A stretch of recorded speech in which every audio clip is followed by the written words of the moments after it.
que j'avais ramassé. Il était tout en pleurs sur le bord d'un fossé.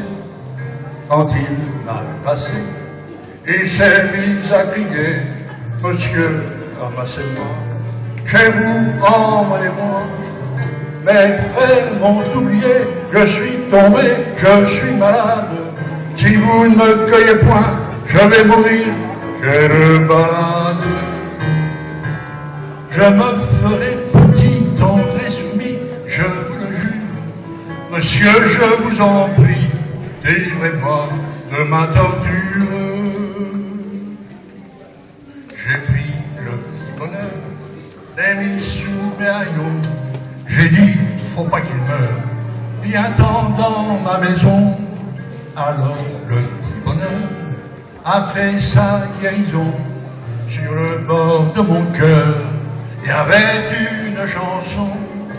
Mes jours, mes nuits, mes peines, mes deuils, mon mal, tout fut oublié. Ma vie de désœuvré, j'avais des gouttes à commencer.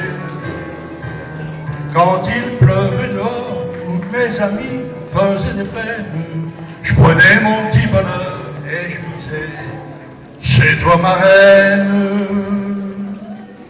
Mon bonheur a fleuri, il a fait des bourgeons, c'était le paradis, ça se voyait sur mon front. Or un matin joli, que je sifflais ce refrain, mon bonheur est parti, sans me donner la main. J'eus beau le supplier, le cajoler, lui faire des scènes, lui montrer le grand trou qu'il me faisait au fond du cœur. Il s'en allait toujours la tête haute, sans joie, sans haine, comme s'il ne pouvait plus voir le soleil dans ma demeure. J'ai bien failli mourir de chagrin et d'ennui, j'avais cessé de vivre, c'était toujours la nuit. Il me restait l'oubli, il me restait le mépris, enfin que je me suis dit, il me reste la vie. J'ai repris mon bâton, mes deuils, mes peines et mes guenilles, et je bats la semelle dans les pays de malheureux. Aujourd'hui, quand je vois une fontaine ou une fille, je fais un grand détour, ou bien je me ferme les yeux. Je fais un grand détour, ou bien je me ferme les yeux.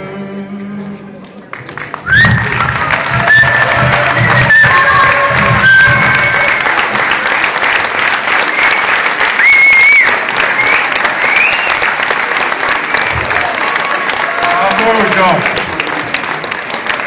Oh là là, ça c'est pas un petit bonheur, c'est un grand bonheur ça. Viens ici Jean, franchement alors là, félicitations. Permets-moi de te féliciter. J'ai un grand plaisir de chanter un petit bonheur. Pour moi, c'était un grand bonheur. J'étais là dans la salle, et je t'ai écouté.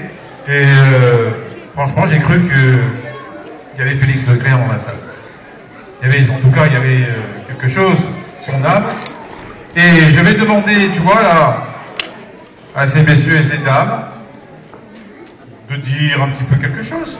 Qu'est-ce qu'ils en pensent? Ils pensent que c'est super, n'est-ce pas, Michael? Oui, tout à fait. Ah, je vois qu'on n'est pas les seuls à avoir apprécié ta prestation. Alors, vous voyez, t'as vu? Regarde. Écoute-moi ça, applaudissez-le! Jean!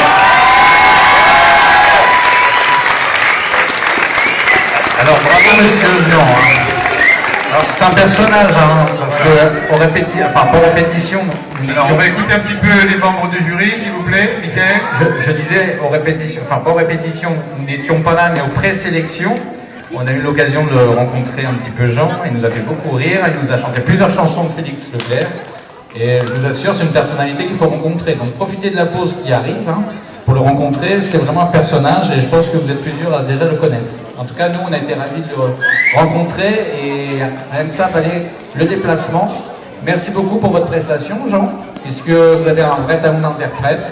Et c'est ce qu'on a su apprécier, je pense, les uns les autres, et on était ravis de votre participation, en tout cas ce soir. Absolument, Jean est un véritable artiste, et puis comme je le disais aussi à l'intérieur, je vous invite aussi à lire son livre qui s'appelle Des pérégrinations d'un inventeur bourlingueur. Voilà, inventeur bourlingueur, ça te va bien. Puis, alors, en tout cas, Jean, bravo, à tout à l'heure, et on l'applaudit encore. Bravo.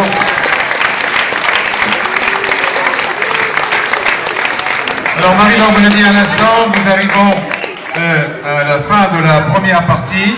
Et